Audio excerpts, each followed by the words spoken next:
오늘은 8월 25일 에스겔 22장 1절부터 16절입니다.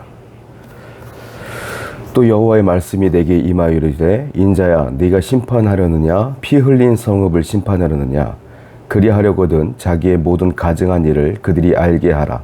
너는 말하라. 주 여호와께서 이같이 말씀하셨느니라.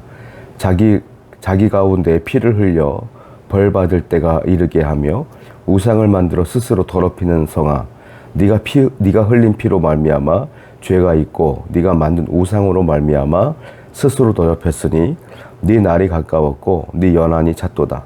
그러므로 내가 너로 이방의 능욕을 받으며 만국의 조롱거리가 되게 하였노라.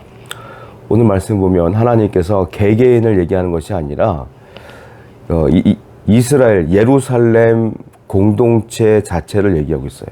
3번이나 반복되는 말이 있는데요. 여기 보면 1절부터 쭉 보게 되면 예루살렘 성을 피 흘린 성화 이렇게 표현해요. 피 흘린 성. 왜냐하면 이방인들의 침범을 너무 많이 받았습니다. 그래서 거기에 사륙이 벌어졌어요. 그러니까 예루살렘을 피 흘린 성이라고 표현하는데 그 피 흘린 성이 된 이유가 있다는 거죠. 뭘까요? 공동체가 이스라엘이라는 그 공동체가 하나님께 죄를 지었기 때문에 하나님이 돌아오라고 그렇게 누누이 말했음에도 불구하고 그는 돌아오지 않았다는 거예요. 그래서 그 예루살렘 공동체 자체가 죄가 넘쳤고 그 죄로 인하여 피 흘린 성읍이 되었다라고 하는 거예요. 여러분 그렇습니다. 개개인의 죄가 모이면 공동체의 죄가 돼요. 우리 교회 성도들 한 분 한 분이 올바르고 신앙적으로 믿음으로 살아가면 우리 공동체는 거룩한 공동체가 될 것이고, 여러분들의 삶의 현장에서 죄를 짓고 회개치 아니하며 그 모습 그대로 살아간다면 그분들이 모여있는 공동체는 어떻게 되겠어요? 우리가 피 흘린 성읍이 될 수밖에 없다라는 거예요. 그래서 성도는 항상 죄를 멀리해야 되고 공동체에 죄가 들어오는 걸 경계해야 된다라는 거예요. 그래야 개인이 살고 교회가 살고 심지어 나라와 민족이 살기 때문에 그래요. 성도 여러분, 신앙에서 가장 중요한 것은 죄를 멀리하는 겁니다. 그리고 말씀대로 사는 거예요. 오늘도 죄를 멀리하시고 하나님 말씀을 붙들고 살아가는 여러분 되기를 축원드립니다. 7절 말씀입니다. 그들이 네 가운데서 부모를 업신여겼으며 네 가운데에서 나그네를 학대하였으며 네 가운데서 고아와 과부를 해하였도다. 그들의 죄가 낱낱이 하나님께서 말씀하시는데 여기 보면 부모를 업신여겼다. 자녀가 부모를 업신여겼고 또 보니까 나그네를 학대했다. 그리고 고아와 과부를 해하였다. 고아와 과부는요 특징이 있어요. 고아는 부모가 없어요. 가장 약한 자예요. 맞아도 누가 보호해 줄 수가 없어요. 과부도 마찬가지예요. 이 당시에 남편이 없다는 건 보호장치가 없다는 거예요. 그래서 이 당시에는 과부와 고아를 해코지하거나 팔아넘기거나 죽이거나 하는 일이 너무 많았다는 거예요. 죄가 넘치다 보니까 아무런 보호를 받지 못하는 고아와 과부를 죽이기도 하고 학대하기도 하고, 나그네 같은 경우도 내가 알고 있는 사람들이 내 고향에 있지 내가 여행 간 곳이라든지 내가 이주한 곳이 없잖아요. 그러니까 보호받을 사람이 없는 거예요. 나그네를 학대하기도 했고, 부모는 나이가 많아요. 그러니까 나이 많은 힘없는 어르신들을 공경치 아니했다. 죄의 특징이라는 거예요. 죄는요 약자들을 해야 합니다. 죄인은요 약한 자들을 억압합니다. 그런데 우리 하나님이 이 얘기를 왜 하냐면 죄가 넘쳤더니 이런 일이 벌어졌다는 거예요. 하나님은 반대라는 거예요. 뭡니까? 약자들을 보호하기를 원하시는 분이 하나님이시고, 성도는 또 누구냐? 하나님의 마음을 받아 하나님의 뜻을 따라 행하는 자이기 때문에 약한 자, 없는 자, 부족한 자들을 보호하고 위하는 자들이 성도가 아니겠느냐 이거예요. 죄가 넘치니까 약자들을 억압한다. 성도 여러분, 그래서 우리는 항상 하나님 말씀을 따라 하나님이 보호하기를 원하는 그 약한 자들을 위하여 기도하고 부족한 자들을 위해 기도해야 돼요. 우리는 항상 마음이 연약한 자, 힘들어하는 자, 정말로 얼마나 많은 상처를 입고 힘들어하는지를 돌아볼 줄 알아야 되고 그들을 위하여 중보하며 기도하며 나가야 된다라는 거예요. 오늘도 우리 공동체 안에 상처 입고 힘없는 자들을 위하여 함께 기도함으로 그분들을 잘 이겨낼 수 있도록 우리 함께 기도하는 귀한 공동체가 되기를 원합니다. 8절이에요. 너는 나의 성물들을 업신여겼으며 나의 안식일을 더럽혔으며 네 가운데에 피를 흘리려고 이간을 붙이는 자도 있었으며 네 가운데에 산 위에서 재물을 먹는 자도 있었으며 네 가운데에 음행하는 자도 있었으며 또 죄에 대한 얘기를 쭉 나오는데 하나님의 성물, 하나님의 성전 안에 있는 예배 도구들을 말하는 거죠. 그 성물을 어떻게 해요? 업신여겼다. 그리고 나의 안식일을 더럽혔다. 안식일날 하나님께 예배해야 되는데 그날 예배하지 않고 오히려 우상을 섬겼다 이 말이에요. 그리고 또 보니까 그러다 보니까 산 위에서 재물을 먹는 자도 많이 생겼다. 산당에서 제사를 지내고 남는 재물, 그러니까 그 음식들을 먹었어요. 그러니까 우상 숭배했던 재물들을 먹는 거죠. 우상 숭배했다는 거는 하나님께서 경건하게 거룩하게 음식물들을, 고기 같은 경우도 피를 빼야 되는데 피를 빼지 않고 먹기도 하고 이랬다는 거예요. 이방 사람들은 피를 먹었기 때문에 그런 일들을 벌였다라는 겁니다. 그리고 그 가운데에 음행하는 자도 많았다. 여러 가지 죄들을 쭉 나열하는 것들을 보게 됩니다.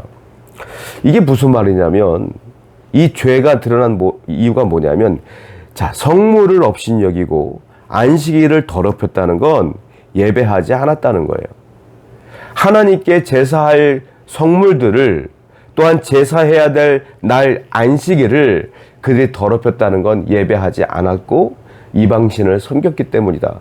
다른 말로 말하면 예배 중심의 삶이 이스라엘이 지금 무너진 상태다. 예배 중심의 삶이 무너지니까 어떻게 돼요? 하나님과의 관계가 끊어집니다. 하나님과의 관계가 끊어지니까 어떻게 돼요? 죄인처럼 사는 거예요. 죄악에 빠져 사는 거예요. 그 모습이 음행하는 것으로, 그리고 하나님의 것들을 무시하는 행위로 나타나며 우상 섬기는 걸로 나타난다. 성도 여러분, 우리가 하나님과의 관계를 유지하는데 가장 중요한 게 있어요. 뭡니까? 예배 생활이에요. 여러분들이요, 예배를 한 번, 두 번, 세 번 빠지기 시작하잖아요. 여러분들 스스로 생각할 거예요. 나는 회복할 수 있어. 나는 믿음이 좋은 사람인데 회복할 수 있어. 천만의 말씀이에요. 사람은 연약해요. 한 번 빠지면 편하구나. 두 번 빠지면 더 편하구나. 세 번 빠지니까 편하구나. 이렇게 편한데 내가 굳이 교회에 갈 필요가 있어? 코로나 시대 때 유튜브로 예배 드릴 때가 많았었어요. 어쩔 수 없었죠. 좋은 점도 있었어요. 복음이 전파되는 중요한 방법을 깨닫게 되기도 했어요. 그런데 코로나가 끝난 이후에 사람들은 교회로 돌아오지 않는 경우가 많아졌어요. 왜요?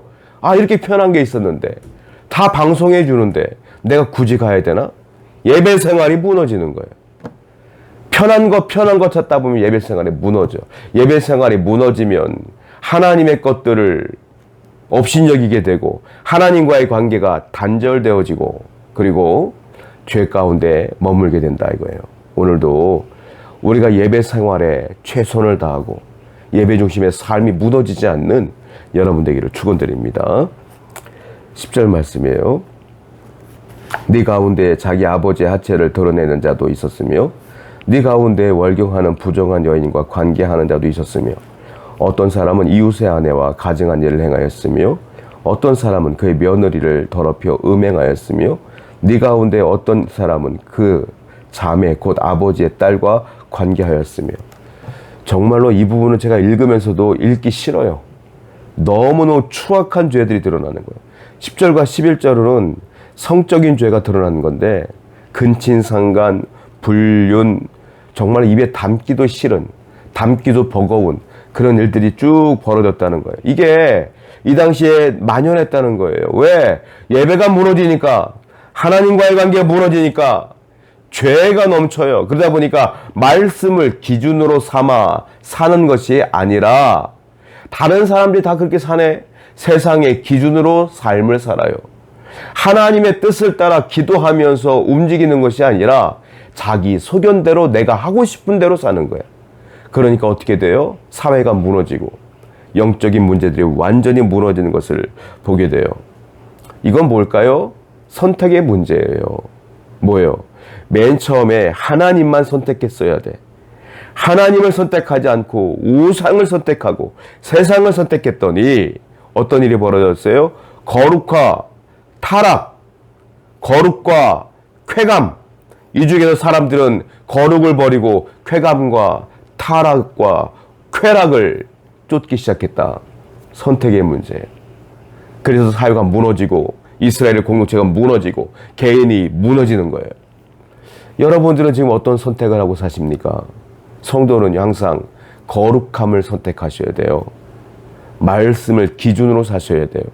내 소견대로가 아니라 하나님 말씀으로 기준으로 삼아 살아가셔야 될 줄로 믿습니다. 12절입니다. 네 가운데 피를 흘리려고 뇌물을 받는 자도 있었으며 네가 번 돈과 이자를 받았으며 이익을 타며 이웃을 속여 빼앗았으며 나를 잊어버렸도다. 주 여호와의 말씀이니라. 앞에는 죄로 인하여 성적 타락의 문제가 말씀되어졌고 지금 읽은 말씀은 재물, 돈 문제가 생겼어요. 돈을 벌기 위해 혈안이 되어 있는 거예요. 이자를 받아먹고 이웃의 것을 빼앗고 뭐예요? 죄의 특징이 있어요. 뭐예요? 돈에 환장하는 거예요. 한마디로. 돈이 최고야. 재물이 최고야. 여기에 완전히 빠져버린 거예요. 그러다 보니까 물불을 가리지 않아요. 돈을 벌기 위해서. 저는 이 모습들을 보면서 오늘날 한국 사회와 너무 흡사하지 않은가 생각이 들어요. 성적으로 문란한 이 시대, 성적으로 타락한 이 시대, 그리고 돈 중심, 물질 중심, 돈을 벌기 위해서 수단과 방법을 가리지 않는 이 시대, 너무 흡사하지 않는가 이 생각이 들면서 마음으로 탄식했어요. 아, 죄가 넘치나 보다. 죄가 넘치나 보다. 이 땅에 죄가 넘치나 보다. 성도들이 죄 가운데 거하나 보다. 이 생각이 들어요. 성도 여러분, 죄를 멀리해야 돼요. 하나님을 섬겨야 돼요. 거룩을 선택하셔야 돼요. 말씀을 선택하셔야 돼요. 오늘도 이러한 좋은 선택을 통하여 은혜롭게 승리하며 살아가는 여러분 되기를 축원드립니다. 기도합니다. 하나님 아버지, 항상 예배 중심의 삶을 살게 하시고 항상 거룩을 선택할 수 있도록 인도하여 주시옵소서. 예수님의 이름으로 기도드렸습니다. 아멘.